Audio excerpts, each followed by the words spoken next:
Bonsoir, c'est toujours un plaisir d'être ensemble. Mesdames et messieurs, bienvenue dans cet Actu Soir. Aujourd'hui, nous allons discuter avec messieurs Arkan Jérémy Yavmbang, une conférence organisée ce dimanche dans la salle polyvalente du FPI, c'est sur Maniema, coin Djamena, sur la pensée supérieure. Vous avez vécu justement le vernissage du livre le 18 septembre dernier, si je ne me trompe pas, et une série de conférences vous a été promise. Merci d'être avec nous sur ce plateau, M. Jérémy. Merci beaucoup, M. Richard, de l'honneur. Merci de l'opportunité. Merci pour tout. Le livre, vous en parlez toujours et encore? Oui, on en parle toujours parce qu'il y a toujours eu aussi l'après-vernissage. Je pense que nous sommes dans cette phase d'ailleurs qui est même la vraie vie du livre, parce que le livre doit impacter le quotidien, et pour qu'il impacte le quotidien, il faut beaucoup de communication là-dessus pour que le public sache de quoi dont il est question. Et alors s'il y trouve un intérêt, et ça va un tout petit peu soit réajuster, soit ça dépendra d'un prisme à un autre. Est-ce que vous serez prêt maintenant à divulguer toutes les vérités secrètes, puisque le livre n'est intitulé tout simplement que vérités secrètes? Absolument. Vérités qui sont au pluriel. Donc il y a toute une panoplie. Absolument, il y a toute une panoplie, mais cela est une question de dimensionnalité, hein, honnêtement, parce que je ne voudrais pas aussi verser dans une sorte de prétention. D'ailleurs, ce qui est su seulement, c'est une question de prisme, une question d'être en contact avec une certaine intuition, une certaine illumination. Mais moi, je pense que aussi, pour ne pas marcher sur mon livre, depuis que j'essaie de discuter, d'échanger avec les gens autour des vérités secrètes, j'ai comme l'impression que les informations de ce livre sont vraiment secrètes pour la plupart, la majorité. Et donc les conférences que vous avez annoncées, elles seront de manière séquentielle, c'est-à-dire vous éplucherez le livre selon les étapes de votre écriture, c'est ça? Absolument, parce que le livre a 4 parties. La première partie parle des évidences de la sécularité. Là, d'ailleurs, j'aime mon introduction, je parle de la diversion dans les évidences de la sécularité. Vous aimez votre introduction? Absolument. C'est bien d'ailleurs d'aimer ce que l'on fait. Allez-y. Je vous en prie. Alors là j'essaye de m'aligner dans la dualité. La mort signifie la mort, la vie signifie la vie, la maladie signifie la maladie. Alors là, je suis un tout petit peu, un peu conseilleur, mais pas au sens péjoratif. Et j'essaye d'orienter mes lecteurs par rapport à mon prisme pour la vie, pour l'existence dans laquelle je suis. Et dans la deuxième partie, je parle du monde comme un consortium ésotérique incroyable. Là, je parle des agents secrets, donc toutes ces personnes qui sont dans la dissimulation, qui tronquent les genres, qui tronquent les étoiles, les astres, qui volent des destinées, qui changent des destins, qui se hasardent même par leur connaissance de tronquer la prédestination. Alors ça dépend, c'est une sorte de cacophonie qui se vit souvent dans la sécularité dans laquelle nous sommes. Alors je me suis basé sur mon expérience spirituelle parce que j'ai été à l'église pendant 18 ans. Alors il y a beaucoup de choses que j'ai vécues aussi qui attestent le fait que la spiritualité est une évidence, une réalité qu'on ne peut pas remettre en question. Alors je me suis basé sur ça, fondé sur ça, pour parler de cette deuxième partie. Dans la troisième partie, je commence à aller vers la religion, se défaire, se déchaîner de la religion. Alors là, je suis un peu drastique par rapport à ce que les gens pensent. J'essaie de remettre en question la religion. C'est vrai, au fond, c'est cette relation entre un séculier et un divin, entre ce mortel et cet immortel. Et après, dans la quatrième partie, d'ailleurs, c'est la partie très polémique, là où je parle de la pensée supérieure. Et d'ailleurs, la conférence de ce dimanche a comme thème la pensée supérieure. Vous allez expliquer la pensée supérieure? Absolument. Je vais expliquer la pensée supérieure. Qu'est-ce? D'ailleurs, c'est ça la thématique. Vous saurez l'expliquer? Bon, ce qui est sûr, c'est que j'expliquerai une folie. J'expliquerai une cacophonie. J'expliquerai une fiction. Parce que Dieu, qui n'est pas d'ailleurs son nom, parlait de lui. Et qu'on vous comprenne, c'est que vous n'avez pas parlé de lui. Moi, je me dis, alors, parler des dieux, c'est quand on raconte des folies, c'est quand on raconte des ambiguïtés, quand on raconte des paradoxes. C'est ça, Dieu. C'est quand on demande aux gens d'avancer en reculant. Vous voyez? C'est quand on demande aux gens de ni s'asseoir, ni dormir. Alors, ils vont se demander par rapport à la pesanteur, qu'est-ce qu'on devient? C'est ça, au fond, parler des dieux. Parce que Dieu, déjà, qui n'est pas son nom, ça commence à se poser un sérieux problème. Dieu est une personne, un esprit, ça pose problème. Je ne crois pas que Dieu soit une personne, je ne crois pas que Dieu soit un esprit, mais je crois par contre que Dieu qui n'est pas son nom est l'archétype de la vie, de l'être, de l'âme, et ça devient une sorte de transcendance Ouais. qui va au-delà de tout ce que nous connaissons comme dualité, où la notion du bien et du mal se perd. Ce n'est pas une question posée. Est-ce que vous voulez nous démontrer que Dieu, qui n'est pas son nom, D'accord. est au-delà de nos imaginations? Absolument. D'ailleurs, les athées sont les hommes les plus honnêtes du monde. Les gens qu'on appelle des hérétiques ou des rebelles, des dissidents, sont les hommes les plus honnêtes parce que Dieu ne peut pas contenir un cerveau humain. L'homme de lui-même ne peut pas aller vers Dieu, ne peut pas le cerner, ne peut pas le comprendre. Donc c'est Dieu qui vient vers l'homme. C'est Dieu qui vient vers l'homme dans qui il est déjà. Vous voyez, c'est que Dieu va vers un homme dans lequel il vit déjà. Parce que l'homme a pour essence Dieu. Dieu n'a pas d'essence que sa propre essence, au fond. Ok. Alors, les athées sont les hommes les plus honnêtes, c'est qu'ils essayent de côtoyer la sécularité, la naturalité. Ils se disent au fond, mais alors nul ne peut être en mesure de faire ces choses. Alors, nous, on croit au hasard, malgré que c'est le choix le plus ridicule quand on est athée, au fond. Mais c'est dans l'autre manche, c'est la pure sincérité. C'est qu'on ne croit pas en un être qui ne puisse exister sans avoir été ou sans avoir été procréé par quelqu'un. Donc, on est dans le monde de la transcendance. Et aussi, au-delà de ça, nous qui semblons aller vers Dieu, au fond, nous allons vers notre croyance et nous essayons de dormir sur notre croyance. Et parce que déjà, fondamentalement, la Bible, le Coran, la Torah et tous les autres livres, il y en a 12 livres sacrés, plus même le livre des Mormons, les abus et le reste, c'est que toutes ces les enseignements de références-là. Confucius, toutes ces références livresques ne parlent pas de Dieu dans sa complétude. C'est que ce sont des petites parties qui essayent d'expliquer cet être suprême qui est au-delà de toute dualité. Ce qui signifie déjà que si la Bible n'est pas Dieu, ou n'explique pas Dieu dans toute sa complétude, on ne sait pas comprendre Dieu uniquement par la Bible, par le Coran ou par le reste. Même si on fait la somme de tous les livres sacrés, on ne comprendra aucunement pas Dieu. Mais alors, qu'est-ce qui est important, c'est de se contenter de la petite partie des dieux que nous sommes déjà. Et Vérité secrète vient expliquer la grandeur de Dieu ou la grandeur de l'esprit supérieur, la pensée supérieure. Absolument. D'ailleurs, quand je parle de la pensée supérieure, c'est parce que j'ai compris au fond que les religions sont des fragments qui essaient de parler des dieux. Oui. Et quand nous sommes dans le christianisme, par exemple, nous ne pouvons pas croire que ça fait tout Dieu, parce qu'ailleurs, il y a l'islam, ailleurs, il y a la judaïté, ailleurs, il y a le bouddhisme, ailleurs, il y a tant d'autres, l'hindouisme, tant d'autres religions qui parlent également des dieux. Alors, est-ce Dieu serait-il qu'avec les chrétiens, sans être avec les autres? Point d'interrogation, et tout de suite on dit non, c'est que Dieu est avec tout le monde. Et d'ailleurs, la question la plus polémiste qui soit, est-ce le Christ serait-il aussi avec les musulmans, ou par le fait que les musulmans ne croient pas en Christ, iront-ils en enfer?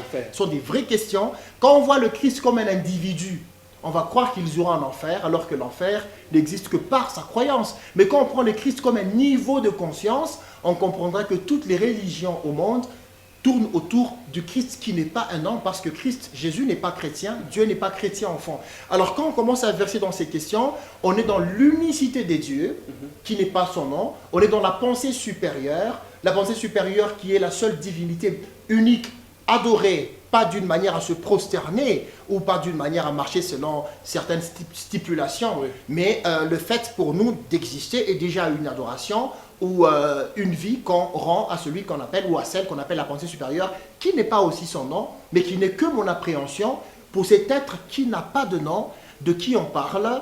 Alors on est très loin du dictionnaire, on est loin de la Bible, mais on parle de quelqu'un. Ok, vous, monsieur Jérémie Yave, quand vous regardez l'auteur de cet ouvrage, absolument, vous les considérez comment, personnellement? Bon, je les considère comme un esprit qui est venu plusieurs fois sur Terre et qui s'améliore, qui a découvert des évidences autour de la dualité, autour de celui qu'on appelle Dieu, Lucifer, et qui a essayé de braver la peur que plusieurs n'ont pas pu braver. Je ne le dis pas par prétention, parce que là d'ailleurs, je parle de manière externée, je parle de l'auteur. Et c'est comme ça que je le cerne personnellement. Il vous plaît, cet auteur? Bon, il m'est stupéfait deux fois. Deux fois, il m'édifie. deux fois il me décourage, deux fois il me fait peur, deux fois, et deux fois il m'informe de beaucoup de choses. Il me fait comprendre beaucoup de choses sur ma propre vie que je ne comprenais pas avant. Vous l'aimez? Bon, c'est parce qu'il m'a appris à l'aimer que je l'aime. Mais si c'était avant, je le prendrais pour un dissident. Est-il un prophète ou disons un prophète des nations, comme dans certaines considérations on peut voir les gens, tel est prophète de tel courant de la pensée, tel est prophète de tel courant de la pensée. Oui. Ça c'est un autre courant de la pensée, je peux dire, qui semble venir dans l'esprit, donner l'éclairage dans ce que les gens considèrent comme déisme ou ainsi de suite. Oui. Est-il un prophète des nations? C'est une bonne question. Mais j'ai aussi envie de penser qu'il est un prophète des nations. Mais moi, je pense que peut-être prophète, ça serait peut-être le surestimer. Mais moi, je pense seulement qu'il serait porteur d'une lumière. Une lumière qui rassemble. Une lumière qui supplante les clivages. Une lumière qui n'est pas à caricaturer ou à ceinturer. Donc, il est porteur d'une lumière vraiment universelle. Il est de l'obédience des dieux, qui n'est pas son nom. Il n'est pas dans la ségrégation, dans la stigmatisation des autres. Ouais. C'est d'ailleurs à ce titre-là qu'il me convainc davantage, parce que lui, il va un peu au-delà de la fulmination, au-delà de l'enfer, au-delà du paradis, et il essaye de voir Dieu dans un collimateur un peu plus grand que tout. Alors, penser qu'il est un prophète, et le reste, je ne pense pas, mais seulement, il porte une lumière dont a besoin quiconque croit en Dieu de manière impartiale, pas par fanatisme, parce qu'il vient briser le fanatisme. Okay. Il vient briser l'émotion. Qui sont fanatiques? Bon, c'est une question très... ça n'a pas, au fond, ça m'appâte un peu, mais bon, moi je pense qu'au fond, toute croyance, si on n'est pas assez lucide, plonge dans le fanatisme. C'est qu'on a l'impression que... Mais la croyance, c'est une conviction. Absolument. Puisque nous avons reçu un message, une prédication, de manière linéaire, pas prédication dans la façon d'être à la chair et discuter, plutôt donner l'évangile. D'accord. Une prédication dans le sens où nous accueillons un message qui vient de quelque part, qui serait inspiré de quelque part. Absolument. C'est comme ça que la croyance naît et croît. Oui, mais il y a un problème, c'est que la croyance plonge dans le fanatisme, surtout si elle est à sens unique. C'est quand vous croyez que Dieu n'est que le vôtre, c'est que vous plongerez dans le fanatisme. Le véritable. Le véritable, vous plongerez dans le fanatisme. Alors, il faut croire que Dieu n'est pas seulement le mien, mais il est aussi celui de mon ennemi. Vous voyez, à ce propos, vous allez quitter, vous dites? Parce qu'il les protège. Il protège. Alors, c'est lui qui donne le souffle de vie à mon ennemi pour qu'il vienne vers mon enfant. C'est quand on est dans cette exégèse, on mettra un peu d'eau dans son vin, c'est qu'on va rester un peu plus sobre. Quand on est dans une croyance qui n'est pas à sens unique, on sera moins fanatique, on sera très éclairé. D'ailleurs, je vais renchérir cela parce que nous sommes un peu très philosophiques, alors j'ai l'impreson que les gens ne comprennent pas. J'illustre là avec une histoire mondiale d'ailleurs, qui a traversé des milliers d'années. Ouais. C'est l'histoire de Moïse et Pharaon. Ouais. C'est que Dieu envoie Moïse d'aller vers Pharaon pour libérer les enfants d'Israël. Et Dieu dit à Moïse que j'ai suscité Pharaon à dessein. C'est comme qui dirait, Dieu envoie Moïse auprès d'un homme que Dieu a suscité. C'est comme qui dirait, Dieu dit à Moïse, vas-y, arrache, et Dieu dit à Pharaon, résiste. Alors c'est comme si Dieu devenait cette pensée supérieure au-dessus des deux forces, la force mosaïque et la force pharaonique. Alors si on voit Dieu que dans l'angle de Moïse, on ne comprendrait pas que c'est lui qui a suscité Pharaon. C'est quand on voit Dieu... Pour faire la force de Moïse, absolument. Dieu qui a fait la force de Pharaon a également fait la force de Moïse. Ce qui signifie que quand on voit Dieu, que du côté des dieux, ça pose problème. Il faut voir Dieu du côté des dieux et du côté des Lucifer. C'est que Dieu donne la force à Satan pour détruire le monde et Dieu nous donne la force pour résister au diable. Alors là, il devient le Dieu de nous tous, de nous deux, et de nous et de Lucifer. Alors, Dieu. Dans ce même couloir-là, est-ce que vous pensez que l'humain a le droit de se plaindre? Non. Ce qui lui arrive ou ce qui ne lui arrive pas? J'ai appris de destinée détournée, destinée retrouvée. Dieu a mis devant nous deux chemins, tout ça, parce qu'on se plaint par rapport aux incidences de la vie qui sont soit issues d'un choix quelconque de nous ou de nos ascendants, ça dépend, ou d'une calamité qui est très loin de toute causalité personnelle. Alors, l'humain ne peut pas se plaindre au fond. Il ne peut pas se plaindre parce qu'au-dessus de lui, il y a celle qu'on appelle la pensée supérieure qui régente tout. Parce que l'homme s'est surpris dans lui-même.